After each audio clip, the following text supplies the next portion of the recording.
అందరికీ నమస్కారం అండి.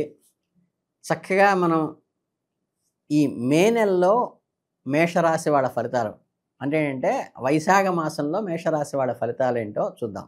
గంటల పంచాంగం ప్రకారం మే నెల అంటాం. ఈ మాసంలో మేషరాశి వారికి మిశ్రమ ఫలితాలు ఎదురవుతున్నాయి. మీ ప్రమేయం లేకుండా అవమానాలు, అపవాదులు కూడా భరించవలసినటువంటిది అవకాశం ఉంది. ధనాదాయం సామాన్యంగా నడుస్తోంది. రాజకీయంగా ఆసక్తి కలిగి ఉన్న వారికి పదవులైతే దొరుకుతాయి. ఉన్నత హోదా పొందగలుగుతారు.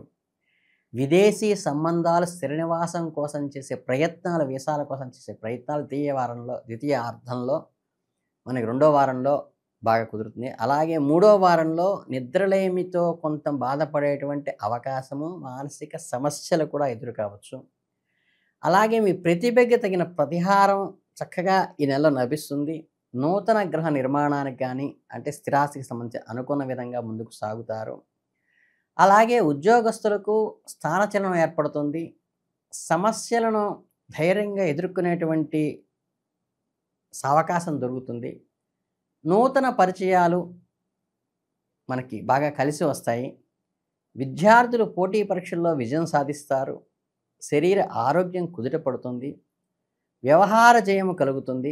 ఆదాయానికి లోటు ఉండదు. ద్వితీయార్థం నుండి అంటే రెండో వారం నుంచి ఆదాయానికి మించిన ఖర్చులు పెరిగేటువంటి అవకాశం ఉంది. ఫైనాన్షియల్ మేనేజ్మెంట్ జాగ్రత్తగా చేసుకోండి. ఆరోగ్య సమస్యలు దీర్ఘకాలిక సమస్యలుగా దారితీసేవగా అంటే క్రానిక్ అయ్యే విషయం ఉంది కాబట్టి చూసుకోండి. సన్నిహితులతో అకాలమైనటువంటి కలహాలు రావటం కానీ, దూర ప్రయాణాలు చేయవలసిన శ్రమ రావటం కానీ జరుగుతుంది. అలాగే ఈ నెలలో మీ వృత్తి గ్రహానికి అధిపైనప్పటికీ 12వ ఇంట్లో అంటే వ్యయంలో ఉండటం వల్ల సాధారణంగా చెప్పాలంటే శని స్థానంలో ఇది లాభదాయకం కాదని చెప్పాలి. వ్యాపారంలో నిమగ్నమైన వారికి ఈ నెల సామాన్యమైన ఫలితాలు ఇస్తుంది. వ్యాపార పర్యటనలు చేసేవారికి ప్రయాణాల్లో విజయావకాశాలు కూడా ఎక్కువ ఉన్నాయి. అంటే శ్రమ వస్తుంది, దానికి తగ్గ విజయం కూడా వస్తుంది. ఎవరి పనిలో ఎక్కువ కదలిక లేదా ఫీల్డ్ వర్క్ ఉంటుందో వాళ్ళు తులనాత్మకమైన మెరుగుదల అంటే ఫలితాలు ప్రోగ్రెసివ్గా ఉంటుంది వాళ్ళకి. అందువల్ల ప్రాథమిక పాఠశాల విద్యార్థులపైన విరుద్ధమైన ప్రభావం కలిగి ఉండే అవకాశం ఉంది. మొదటి భాగంలో సూర్యుడి యొక్క అనుకూల స్థానం సానుకూల ప్రభావాలను కలిగి ఉంటుంది. మొత్తం మీద నెల విద్య మెరుగ్గా ఉంటుంది. ఉన్నత విద్య అభ్యసించే విద్యార్థులకు బృహస్పతి సంచారం అనుకూలమైన ప్రభావాన్ని చూపిస్తుంది. గురు అనుగ్రహం ఉంటే మీకే ఇబ్బంది లేదు. ఇక ఈ మే నెలలో మనకి సాధారణంగా కుటుంబ విషయాల్లో చాలా అనుకూలమైన ఫలితాలు అంటే ఒక రకమైన మాట నిలబెట్టుకునే అవకాశం ఉంటుంది. అలాగే శుక్రుడు నెలాఖరు వరకు ఉచ్చ స్థితిలో ఉంటాడు కాబట్టి కుటుంబ సామరస్యానికి కానీ ఈ ఐశ్వర్యానికి కానీ భోగానికి కానీ మేలు చేస్తాడు.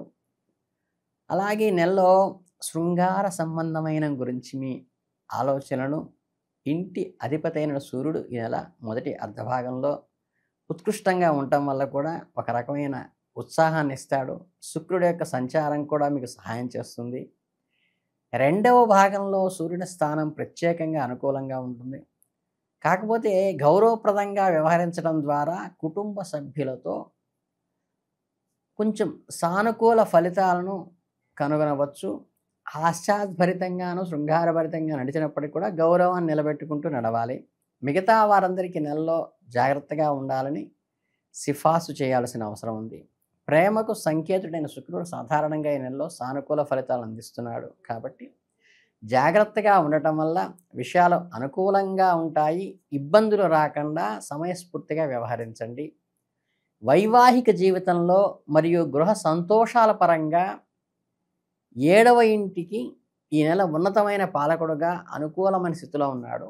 మీ ఆరోగ్యపరంగా మే నెల మీకోసం కొంచెం తక్కువ విజయాన్ని ఇచ్చినప్పటికీ కూడా ముఖ్యంగా ఈ వాతావరణం మారినప్పుడు ఈ హెల్త్ అనారోగ్యపరంగా అటువంటి చిన్న అప్ అండ్ డౌన్స్ వచ్చే అవకాశం ఉంది.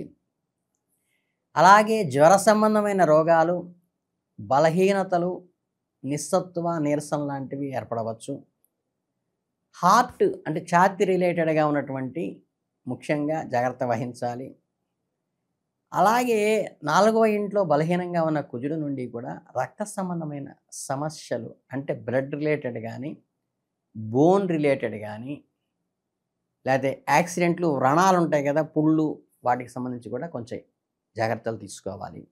మే 11న వైశాఖ పౌర్ణమి తర్వాత మేషరాశి వారు కొన్ని ముఖ్యమైన విషయాల్లో జాగ్రత్తగా ఉండటం మంచిది. ఈ సమయంలో మిత్రులు కూడా శత్రువులుగా మారే అవకాశం ఉన్నది కాబట్టి సంయమనంతో వ్యవహరించండి. అలాగే అందరిలోనూ అప్రమత్తంగా ఉండటం మంచిది. సమాజంలో అవమానాలు లేదా మోసాలు జరిగే సూచనలు కనిపిస్తున్నాయి కాబట్టి మీ ప్రవర్తన మరియు వ్యవహారాల్లో చాలా జాగ్రత్తగా వ్యవహరించండి. ఈ ఆరోగ్యం విషయంలో కూడా ప్రత్యేక శ్రద్ధ తీసుకోండి. చిన్న సమస్య వచ్చినా పెద్ద కర్రతో అంటే ఏంటంటే ఏది మీకు అనీజీగా అనిపించినా ఒకసారి డాక్టర్ని సంప్రదించి అఫీషియల్గా మందులు వాడండి. మానసికంగా అనేక ఆలోచనలు, చుకాకులు ఉండవచ్చు కాబట్టి ప్రశాంతంగా ఉండేందుకు ప్రయత్నించండి. ఈ మెంటల్ ప్రెషర్ ఏదైతే ఉందో దాన్ని తగ్గించుకునే మార్గాలు ధ్యానము, యోగా ప్రాక్టీస్ చేయండి.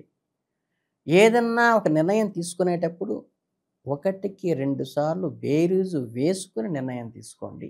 ఆర్థిక లావాదేవీలు మాత్రం సంతృప్తికరంగా ఉన్నాయి. అనవసరమైన ఖర్చులు నియంత్రించుకోవడం మంచిది. వృత్తి మరియు వ్యాపారాలు సాధారణంగా కొనసాగుతాయి. పెద్ద మార్పులు ఉండకపోవచ్చు. ఉద్యోగస్తులపై వాళ్ళ పై అధికారులతో ఈ వాగ్వివాదాలకు దిగేటువంటి సూచన ఉంది కాబట్టి మీరు కొంచెం సంయమనం పాటించండి. ఆకస్మికంగా ధనలాభం కలిగే అవకాశం ఉంది. కొత్త బంగారు ఆభరణాలు కొనటానికి శుభసూచకంగా చూపిస్తోంది. వైవాహిక జీవితం ఆనందకరంగా ఉంటుంది. సంతానంలో కొద్దిగా ప్రతికూల వాతావరణం ఏర్పడేటువంటి సూచన చేయటం జరుగుతుంది. కాబట్టి వారికి పిల్లలను దగ్గర తీసుకుని వారితో సామరస్యంగా మాట్లాడి వారి సమస్యలను వినటం ముందు చేసి తర్వాత దాని పరిష్కారం చెప్పండి. శారీరక శ్రమ కూడా కొంచెం అధికంగా ఉంటుంది. విశ్రాంతి తగినంత సమయం కేటాయించండి. అన్నదమ్ములతో అనవసరమైన కలహాలకు ఎట్టి పరిస్థితుల్లో వెళ్ళకండి. అలాగే రుణ బాధలు మరియు శత్రువుల వల్ల ఇబ్బంది పెరిగే సూచనలు ఉన్నాయి. ఆర్థికంగా మెరుగ్గా ఉన్నప్పటికీ మాసాంతంలో అనవసరమైన ఖర్చులు పెరిగేటువంటి అవకాశం ఉంది కాబట్టి ఫైనాన్షియల్ మేనేజ్మెంట్ చూసుకునండి. ఎవరైనా వచ్చి చెప్పగానే వృధా ఖర్చా, ఇది అవసరమా చూసుకుని పెట్టుబడి పెట్టండి. అప్రమత్తంగా ఉండండి. అడిగిన వాళ్ళకల్లా చేయి అలా ఇవ్వబాకండి. మాసంలో ఈ రాశివారు సుబ్రహ్మణ్య స్వామిని ఆరాధించటం కానీ, గణపతి స్తోత్రం అంటే ఏంటంటే సంకష్టహరణాసన స్తోత్రం అని చెప్పేసి మనకి అమావాస్య ముందు ఎలా అయితే శివుడికి మనకి మాస శివరాత్రి వస్తుందో, ఈ సంకష్ట చతుర్థికి కూడా చవితి రోజు మనం సంకష్ట ఆసనానికంటే మనకి కష్టాల నుంచి నివారించడానికి గణపతికి పూజ చేయొచ్చు.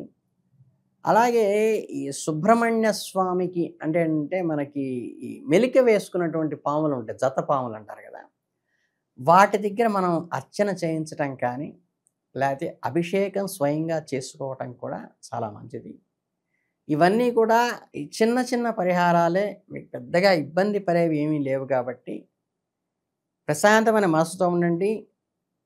అన్నశ్రీగా ఆర్థికంగా ఎక్కువ పెట్టుబడి అంటే ఖర్చులు పెట్టించేటువంటి వచ్చినప్పుడు ఏంటంటే ఎవరైనా వచ్చి డబ్బు అడిగినప్పుడు కానీ ఆచి చూసి అవసరమా లేదా చూసుకోండి. పిల్లలతో కోరలు వచ్చే అవకాశం ఉంది కాబట్టి, పై అధికారులతో కూడా కోరలు వచ్చే అధికారం ఉంది కాబట్టి పై అధికారులతో తగ్గి ఉండండి.